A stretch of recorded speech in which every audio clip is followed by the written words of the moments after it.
আসসালামু আলাইকুম। বাংলাদেশ কৃষি প্রধান দেশ, আর এই কৃষির বাংলাদেশের মূল চালিকা শক্তি হচ্ছে ধানের চাষাবাদ। মূলত আমাদের প্রধান খাদ্যশস্য হিসেবে ধানের আবাদটা হয়ে আসছে দীর্ঘদিন যাবৎ। তবে আমাদের কৃষক পর্যায়ে এই ধানের আবাদ করে খুব বেশি লাভবান হতে পারেন না, কারণ তাদের প্রচলিত যে জাতটা রয়েছে সেই মান্দাত্তা আমল থেকে সেই জাতের ফলন খুব একটা বেশি ভালো হয় না, যে কারণে পরিশ্রম বেশি হয়, খরচ বেশি হয়, পরিচর্যা নিতে হয় বেশি, তবুও ফলন ভালো পাওয়া যায় না। সেই জায়গা থেকে চিন্তা করে কৃষকরা নিজেদের মতো করে বিভিন্ন জায়গা থেকে বিভিন্ন ধরনের বীজ সংগ্রহ করে চাষাবাদের চেষ্টা করে আসছে কয়েক বছর যাবৎ। তারই ধারাবাহিকতায় আজকে আমরা এসেছি হচ্ছে ঝিনাইদহ জেলার কালীগঞ্জ উপজেলার বনখিদা গ্রামে। একজন কৃষক ভাই রয়েছেন যিনি একটু স্মার্ট এবং তিনি আলাদাভাবে চিন্তা করেছেন যে অন্য জাত সংগ্রহ করে একটু চাষ করে দেখা যাক কেমন হতে পারে। সেই চিন্তা থেকে যশোরের বেনাপোল থেকে তিনি পাকিস্তানি রড মিনিকেট নামে একটি জাত নিয়ে এসেছেন এই অঞ্চলের মাঠে, এবং তিনি সেটা চাষাবাদ করে বেশ ভালো ফলন পেয়েছেন।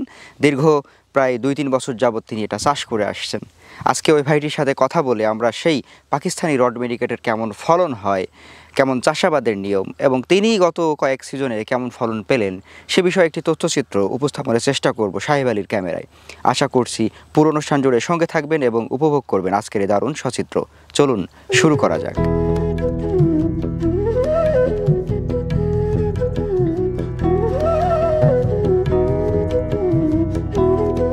আসসালামু আলাইকুম। ওয়ালাইকুম আসসালাম। কেমন আছেন? আলহামদুলিল্লাহ, আপনি কেমন আছেন? আলহামদুলিল্লাহ। এখন হচ্ছে আপনার এই ধান খেতে কি করছিলেন আপনি? এখন তো ধান পেকে গেছে, এখন কাটতে হবে, তাই দেখতে আসছিলাম। কি জাতের ধান চাষ করছেন এটা? হলো রড মিনিকেট।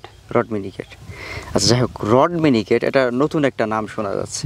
আপনাদের এলাকায় কি এটা আর কেউ চাষ করছে বা প্রথমবার করছেন কিনা, কি বিষয় একটু বলেন তো। নতুন আমরা এই যে রড মিনিকেট গত 2 বছর যাবৎ চাষ করছে। 2 বছর যাবৎ? হ্যাঁ। আচ্ছা, আমি যতদূর জানি যে এটা নতুন একটা জাত। কিভাবে চাষে আসলেন, এই জাতটায় চাষে আসলেন কিভাবে বলেন তো একটু। মানে এর আগে তো ধান ছিল, অনেক প্রকার ধান ছিল, গুটি সন্না ছিল, তারপরে রত্না ছিল, 11 অনেক প্রকার ধান ছিল। আচ্ছা, এখন তো নতুন জাতের ধান আসছে, সেই হিসাবে এগুলো আমরা মনে করেন যে বাড়ি থেকে মনে করেন যে নতুন চাষ হচ্ছে বা বিঘায় অনেক ফলন হচ্ছে, এই জন্য আমরা বাইরে থেকে এই ধানটা নিয়ে এসে চাষ করছে। এই সিজনে মোটামুটি আপনাদের এলাকায় যদি 100 জন আমরা কৃষক হিসাব করি, 100 জনের মধ্যে কতজন করতে পারে বা করে কীরকম? মানে আমাদের এলাকায় রড মিনিকেট মনে করেন 100 জনে 95 জন রড মিনিকেট চাষ। তাই নাকি? হ্যাঁ, তাহলে বিরাট ব্যাপার। আচ্ছা, এবার যেহেতু আপনি বলছেন ফলনের ব্যাপারটা, কেমন ফলন হয় আসলে? ফলন আমাদের এই যে এখন এই সিজনে মনে করেন যে 18 থেকে 20 মণ ধান আশা করছে এই সময়ে, এই আমনে। আচ্ছা। আর বড় সিজনে, এই সিজনে মনে করেন যে শতকে মন আশা করি, বা অনেকে এসে বেশি হয়। এর আগে আপনার কি এই ধানটা চাষ করা হয়েছে?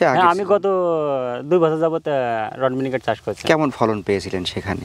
হ্যাঁ, ইনশাল্লাহ খুব ভালো ফলন পাচ্ছি।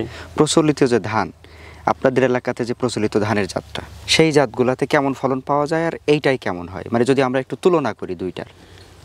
তুলনা করে এখন বর্তমান রড মিনিকেটের ফলনই বেশি, এই জন্য আমাদের পাশে মনে করেন যে শতকরা 95 জন রড মিনিকেট চাষ করছে, আর 5% মনে করেন যে অন্য জাতের ধান চাষ করছে। আচ্ছা, এটা মূলত কোন সিজনের ধান?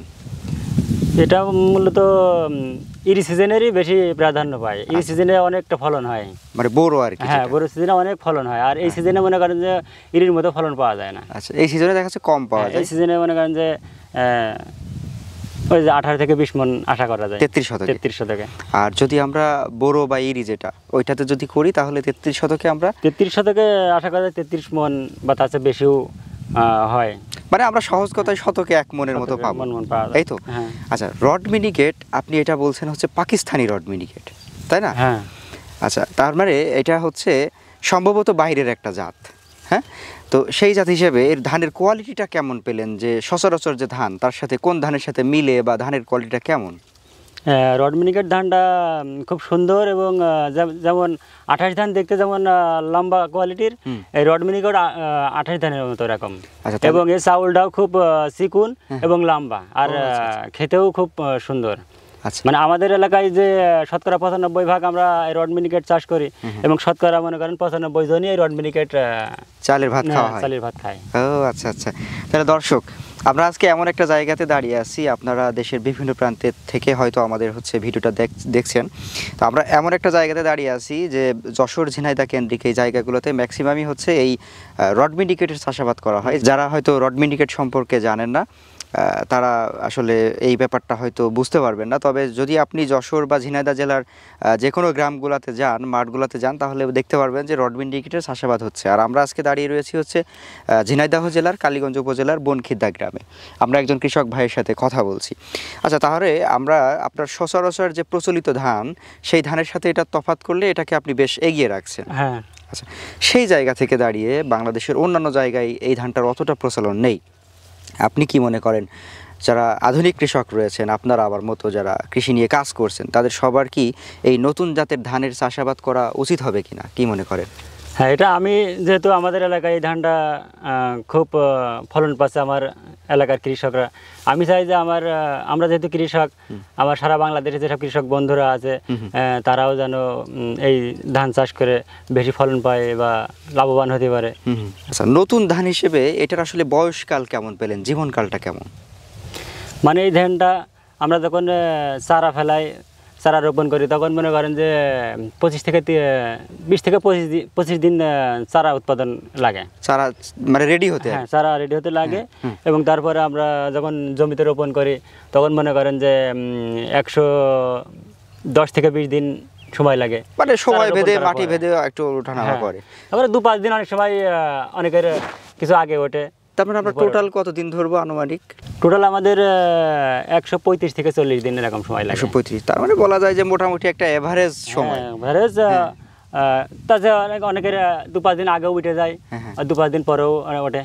আচ্ছা, যাই হোক, তাহলে আজকে আমরা আপনার এই রড মিনিকেটের ধান দেখে আমরাও মুগ্ধ হচ্ছি। আপনি তো বেশ খুশি বোধহয় নতুন জাতের ধান চাষ করে। হ্যাঁ, ইনশাআল্লাহ। এখন আপনিও চাচ্ছেন যে আমাদের কৃষক বন্ধুরা এই ধান চাষ করে, মানে তাদের যে পরিশ্রমটা হয় ধান চাষে, অনেক সময় আমরা জানি যে ধান চাষ করে লাভের মুখ কিন্তু দেখা যায় না। অনেক সময় খরচে আর ধানের সমান হয়, কখনো হয়তো 5,000 বা 7,000 টাকা লাভে এসে দাঁড়ায়, তাই না? সেই জায়গা থেকে এই ধান চাষ করলে একটু লাভের মুখ দেখা যেতে পারে, এরকম একটা প্রত্যাশা আছে, তাই না? হ্যাঁ, ইনশাল্লাহ। আমি আল্লাহর রহমতে নিজেও যেহেতু লাভবান হচ্ছি, সারা বাংলাদেশের কৃষকও যেন এই ধান চাষ করে লাভবান হয়, এটাই আমি আশা করি। আচ্ছা দর্শক, আমরা কথা বলছিলাম আমাদের আয়ুব আলী ভাইয়ের সাথে। উনি একজন কৃষক, কৃষি পর্যায়ে উনি বেশ সাফল্য অর্জন করছেন। বিভিন্ন সময় আমরা জেনে এসেছি ওনার সাথে কথা বলে যে সবজি চাষ করে বা বিভিন্ন কিছু চাষ করে বেশ সফলতা অর্জন করছেন। আজকে ওনার ধান খেতে এসেছিলাম আমরা। এটা পাকিস্তানি রড মিনিকেট নামে একটি ধান, যেটা পূর্বে আপনাদেরকে বললাম। তো উনি এই ধান চাষাবাদ করে বেশ ভালো কিছু আশা করছেন এবং অলরেডি উনি 2-3 বছর যাবৎ সেই অর্জনটাও করে এসেছেন। এখন উনি চান যে বাংলাদেশের যারা কৃষক পর্যায়ে রয়েছেন, কৃষক বন্ধুরা যারা অন্যান্য জাতের ধান চাষ করছেন, তারা চাইলে এই রড মিনিকেট বা পাকিস্তানি রড মিনিকেটের চাষাবাদ করতে পারেন। এটাতে বেশ ভালো ফলন পাওয়া যায় এবং কৃষকদের কষ্টের অর্জিত ফসল হিসাবে বেশ ভালো একটা মুনাফা অর্জন করার সুযোগ রয়েছে এই ধান চাষ করে। সবাই ভালো থাকবেন, সুস্থ থাকবেন। আর আমাদের কৃষক ভাইয়ের ফোন নাম্বার দেওয়া থাকলো, চাইলে ওনার সাথে পরামর্শ করে যে কোনো প্রয়োজনে আপনারা কথা বলে নিতে পারেন। তো ভাইজান ভালো থাকবেন, আমাদের জন্য দোয়া করবেন, আপনার জন্য দোয়া। আসসালামু আলাইকুম। ওয়ালাইকুম আসসালাম।